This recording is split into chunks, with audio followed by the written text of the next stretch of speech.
সূরা নাজিয়াতের শেষ আয়াত। আচ্ছা, পৃথিবীতে আমরা কয়দিন ছিলাম? একটা সকাল বা সন্ধ্যার মতো আমরা পৃথিবীতে ছিলাম, মানে আমরা আধা বেলা পৃথিবীতে ছিলাম। আপনার সারা জীবনের এই 80 বছরের জীবনকে আপনার একটা আধা বেলা একটা জীবন মনে হবে। কেন? কারণ সময় তো এমনই, সময়ের নিয়ন্ত্রণ করেন আল্লাহ। আল্লাহ কোরআনে বারবার বলছেন তোমাদের পৃথিবীর জীবনটা তো খুব ক্ষণস্থায়ী, তুমি এটাকে চিরস্থায়ী কেন মনে করো? মাতা নাসরুল্লাহ, আল্লাহ সাহায্য কখন আসবে? তখন আল্লাহ বলছেন অবশ্যই আল্লাহ সাহায্য তোমাদের কাছে আসবে, যারা মুমিন তাদের কাছে অবশ্যই আল্লাহ সাহায্য আসবে। সময়ের নিয়ন্ত্রণ আল্লাহর হাতে এবং আল্লাহ আযজা ওয়া জাল অত্যন্ত ধৈর্যশীল। কোরআনের লেন্স দিয়ে কি আমি পৃথিবীকে দেখি? কোরআন জীবন্ত, কিন্তু আমার অন্তর তো মৃত। আমি তো আমার এই মৃত অন্তরকে তো কোরআনের নির্যাস জীবন্ত করতে পারি, কিন্তু আমি তো কোরআনের কাছে যাচ্ছি না। আমি ফেসবুকের কাছে যাই, ইউটিউবের কাছে যাই, আমি হতাশ হই। আমি চিন্তাই করতে পারি না যে বোমা মেরে শিশুদেরকে হত্যা করে ফেলতেছে, মুসলিম শিশুদেরকে। আল্লাহর সাহায্য কোথায়? সূরা নাজিয়াতের শেষ আয়াত। সূরা নাজিয়াত হচ্ছে 30 পারার দ্বিতীয় সূরা, সূরা নাবার পরের সূরা। সূরা নাজিয়াতের একদম শেষ আয়াতে বলা হইতেছে কিয়ামতের দিন একজন আরেকজনের সাথে যখন কথা বলবে যে আচ্ছা কিয়ামতের এই জান্নাত দেখলাম, জাহান্নাম দেখলাম, কিয়ামতের ভয়াবহতা দেখলাম, সবকিছু দেখলাম, তখন তাদের কাছে মনে হবে আচ্ছা পৃথিবীতে আমরা কয়দিন ছিলাম? তখন তার একজন আরেকজনকে বলবে পৃথিবীতে আমরা ছিলাম মনে হয় একটা সকাল অথবা একটা সন্ধ্যা। একটা সকাল বা সন্ধ্যার মতো আমরা পৃথিবীতে ছিলাম, মানে আমরা আধা বেলা পৃথিবীতে ছিলাম। আপনার সারা জীবনের এই 80 বছরের জীবনকে আপনার একটা আধা বেলা একটা জীবন মনে হবে। আপনার একটা মনে হবে যে একদিনও পুরা করিনি আমি সারা পৃথিবীতে। কেন? কারণ সময় তো এমনই, সময়ের নিয়ন্ত্রণ করেন আল্লাহ। আল্লাহ কোরআনে বারবার বলছেন তোমাদের পৃথিবীর জীবনটা তো খুব ক্ষণস্থায়ী, তুমি এটাকে চিরস্থায়ী কেন মনে করো? আর তোমার যে পরকালের জীবন সেটা তো তোমার জন্য চিরস্থায়ী। তুমি এই ক্ষণস্থায়ী জীবনকে তুমি চিরস্থায়ী মনে করো, আর ওই চিরস্থায়ী জীবনকে তুমি মনে করো ওই জীবন কখনো আসবে না। সূরা ফাতিহা আমাদের নামাজে সালাতে বারবার পড়তে হয়। সূরা ফাতিহার খুবই গুরুত্বপূর্ণ বিষয় হচ্ছে গিয়ে আমরা কিয়ামতের দিনে বিশ্বাস করি। আল্লাহ আযজা বলতেছেন উনি কিয়ামতের দিনের মালিক, উনি পৃথিবীর সবকিছুর মালিক। প্রথমে উনি বলছেন কি আলহামদুলিল্লাহি রব্বিল আলামিন, উনি সবকিছুর মালিক, উনি সবকিছুর স্রষ্টা। আলহামদুলিল্লাহি রব্বিল আলামিন আর রহমানির রহিম মালিক ইয়াউমিদ্দিন। এখানে উনি যে কিয়ামতের দিনকে উনি আলাদাভাবে নিয়ে আসেন, উনি কিয়ামতের দিনের মালিক। আপনি যদি কিয়ামতের দিনের যে আল্লাহ মালিক এবং কিয়ামতের দিনের যে আল্লাহ সবকিছুকে ব্যালেন্স করবে, জাস্টিস করবেন, এবং উনি যাকে চান উনি রহম করবেন, কিন্তু সবার উপরে উনি সুবিচার করবেন, তারপরে আল্লাহ যাকে চান তার উপরে রহম করবেন। এই বিষয় যদি আমরা আস্থা এবং বিশ্বাস না রাখি, তাহলে যখনই আমাদের আশেপাশে কোনো দুর্নীতি হবে, অবিচার হবে, আশেপাশে কোনো হত্যা হবে, কোনো গুম-খুন হবে, তখন আমরা হতাশ হয়ে যাব। কারণ আমাদেরকে মনে রাখতে হবে যে কোনো মুমিন বান্দার জন্য মৃত্যু একটা উপহার।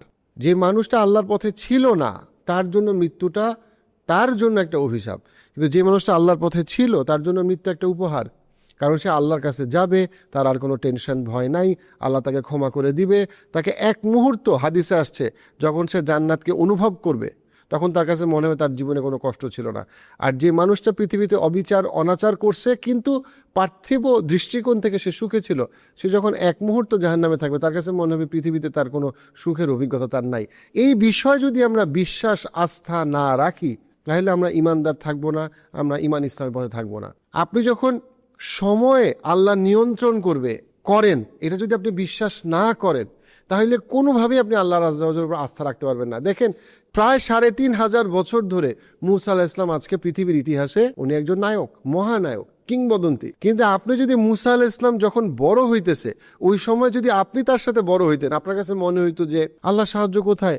এত মানুষ মারা দিতেছে, ফেরাউন শিশু হত্যা করতেছে, পৃথিবীর প্রায় পুরাটারই শাসন ফেরাউন করতেছে, আমি তো আল্লাহর কোনো রহমত দেখতেছি না, সুবিচার দেখতেছি না।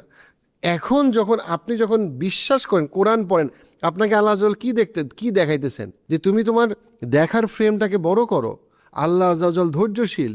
তুমি এই ইসরায়েলের অবিচার দেখে তুমি হতাশ হয়েও না। এই অবিচারের থেকে আরো অনেক বড় অবিচার তো ফেরাউন করছিল।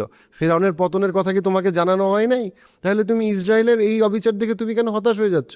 অবশ্যই আল্লাহর বাহিনী আসবে এবং ফেরাউনের পতনের মতো ইসরায়েলের পতন হবে। কিন্তু আমার আপনার সালাত, আমার আপনার কোরআনের সাথে সম্পর্ক, আমার আপনার দোয়া, আমার আপনার জাকাত, আমার আপনার জিকির, আমার আপনার যে দায়িত্ব, সামাজিক অর্থনৈতিক যত রকম দায়িত্ব আমাদেরকে আল্লাহ আযজা ওয়া জাল দিয়েছেন, ব্যক্তি পর্যায়ে, পারিবারিক পর্যায়ে, সামাজিক পর্যায়ে, সেই দায়িত্বগুলোকে আমরা পালন করতেছি। আমরা কি মূসা আলাইহিস সালাম এবং হারুন আলাইহিস সালাম যে কাজগুলো করে গেছেন সেই কাজ কি আমরা করতেছি? সেটা হচ্ছে প্রশ্ন।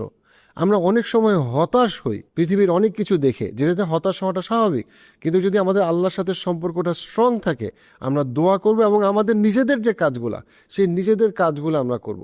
ওই যে বর্তমানে একটা কিছু দেখলাম হঠাৎ করে হতাশ হয়ে গেলাম, আবার একটা কিছু দেখলাম আমরা খুব হা হা হি হি করে হাসির পাত্র হয়ে গেলাম। আমরা অনেক ক্ষেত্রে মুসলমানরা স্থির না, আমরা অনেক বেশি বিক্ষুব্ধ। আমরা একটা রিলস দেখি মন খারাপ হয়, আরেকটা রিলস দেখি মন ভালো হয়।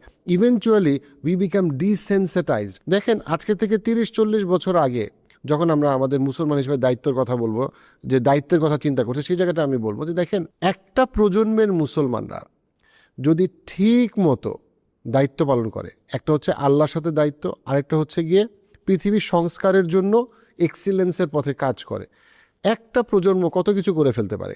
সব মুসলমানও না, যদি একটা প্রজন্মের মুসলমানরা, বাংলাদেশের মুসলমান, ইন্ডিয়ার মুসলমান, পাকিস্তানের মুসলমান, মালয়েশিয়ার মুসলমান, সৌদি আরবের মুসলমান, সব দেশের মুসলমানরা, আপনি চায়না দেখেন, চায়না এক প্রজন্মে নিজেদেরকে কোথা থেকে কোথায় নিয়ে গেছে। আমেরিকা পারতেছে না চায়নার অর্থনৈতিক উন্নতির সাথে। আপনি দেখেন এক প্রজন্মে মালয়েশিয়া কোথা থেকে কোথায় নিজেদেরকে নিয়ে গেছিল।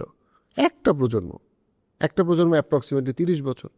তো একটা প্রজন্মের বাংলাদেশিরা, একটা প্রজন্মে মুসলিম উম্মায় যেই প্রায় 200 কোটি মুসলমান, তাদের মধ্যে যদি শুধুমাত্র 2 লক্ষ মুসলমান, 200 মানে আপনার 200 কোটি মুসলমান দরকার নেই, আপনার যদি 2 লক্ষ মুসলমানও যদি সিনসিয়ারলি এক প্রজন্ম ইসলামের পথে কাজ করে, মুসলমানদের চেহারা কালেকটিভলি বদলাই যেতে বাধ্য। এবং অনেক জায়গায় মুসলমানরা আগের থেকে অনেক ভালো করতেছে, অনেক বেশি মুসলমান নামাজে যাচ্ছে, অনেক বেশি মুসলমান হিজাব পড়তেছে, মুসলমানরা আগায় আসতেছে।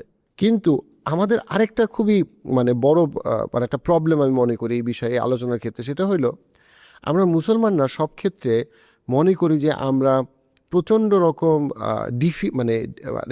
পরাজিত বা ডিফিটেড। এই মানসিকতাটা আমাদের মধ্যে, আমরা আমাদের ইতিহাস বা আমাদের মধ্যে আমরা কোনো ভালো কিছু দেখি না, এবং সব কিছুতে আমরা নিজেদেরকে খুব ছোট করি বা হেয় করি। দেখেন মুসা আলাইহিস সালামের ঘটনায়, মুসা আলাইহিস সালাম একজন শিশু, এই শিশুটা সেইখান থেকে সেই শিশুটা বড় হইল। মুসা আলাইহিস সালামের মাকে বলা হইল যে আল্লাহ আযজা ওয়া জাল তাকে রক্ষা করবেন, মুসা আলাইহিস সালামকে সুরক্ষার জন্য আপনি তাকে একটা বাক্সের নদীতে ছেড়ে দেন। কত ভয়ঙ্কর পরীক্ষা! এবং মুসা আলাইহিস সালামের মা পরীক্ষায় পাশ করলেন, এবং সেই বাচ্চাটাকে উনি নদীতে, যেটা একরকম নিশ্চিত মৃত্যু, একটা ছোট্ট শিশুকে আপনি বাক্সের মধ্যে ভরে আপনি নদীতে দিয়ে দিচ্ছেন।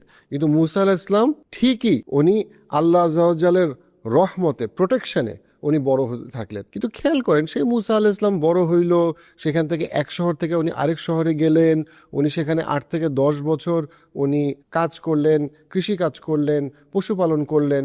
তারপরে উনি আল্লাহ আযজা ওয়া জালের সাথে উনি নবুয়ত পাইলেন, উনি নবী রাসূল হয়ে উনি ওনার সাথে হারুন আলাইহিস সালামকে নিয়ে উনি আবার ফেরাউনের কাছে উনি ফেরত আসলেন। অর্থাৎ একটা শিশু মুসা আলাইহিস সালাম উনি বড় হইলেন, অনেকটা বড়। কত বছর ছিল যখন উনি আবার ফেরাউনের কাছে ফেরত আসছেন আল্লাহর তাওহীদের বাণী নিয়ে? প্রায় 30 থেকে 40 বছর এর মধ্যে পার হয়ে গেছে। এর মধ্যে এটার ব্যাপারে মুফাসসিরদের মধ্যে ডিসএগ্রিমেন্ট আছে যে মুসা আলাইহিস সালাম যখন ফেরাউনের কাছে আবার আসলেন আল্লাহ আযজা ওয়া জালের বাণী পৌঁছে দেওয়ার জন্য, তাওহীদের কথা বলার জন্য, এর মধ্যে কত বছর পার হয়ে গেছে? আনুমানিক 30 থেকে 40 বছর। এই যে 30 থেকে 40 বছর, এই 30 থেকে 40 বছরে মুসা আলাইহিস সালাম শিশু থেকে যে মুসা আলাইহিস সালাম নবী রাসূল হইলেন, এর মধ্যে কি শিশু হত্যা হয় নাই? ফেরাউন কি শিশু হত্যা করে নাই বনী ইসরাইলের?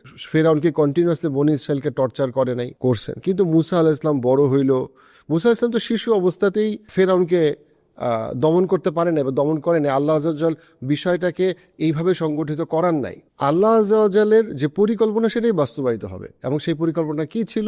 মুসা আলাইহিস সালাম নবী রাসূল হইছেন, এবং ইভেনচুয়ালি মুসা আলাইহিস সালাম যেই পানিপথ দিয়ে পার হইছেন, সেই পানিপথেই ফেরাউন এবং তার বাহিনী ডুবে মারা গেছে।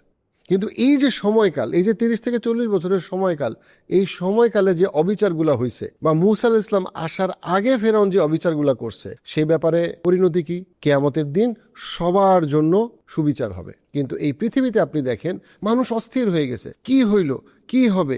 ইভেন আমরা হাদিস কোরআন থেকে জানি, যখন মুসা আলাইহিস সালাম একদম নদীর তীরে, এবং পিছনে হচ্ছে ফেরাউনের বাহিনী, সামনে হচ্ছে গিয়ে পানি, তখন বনী ইসরায়েলের লোকজন মুসা আলাইহিস সালামকে অভিযোগ করতেছে, দেখো তোমার কারণে আমরা আজকে মৃত্যু পথযাত্রী, এখন আমাদেরকে হত্যা করা হবে, এখন আমাদেরকে কে বাঁচাবে? তোমাকে আমরা ফলো করছি, ফলো করে দেখো একদিকে ফেরাউনের বাহিনী, আরেকদিকে পানি, এখন তো আমরা শেষ। অর্থাৎ তারা অস্থির হয়ে গেছে যে এখন কি হবে, এখন তো আমরা শেষ, কারণ তারা তো বাঁচার কোনো পথ দেখতেছে না।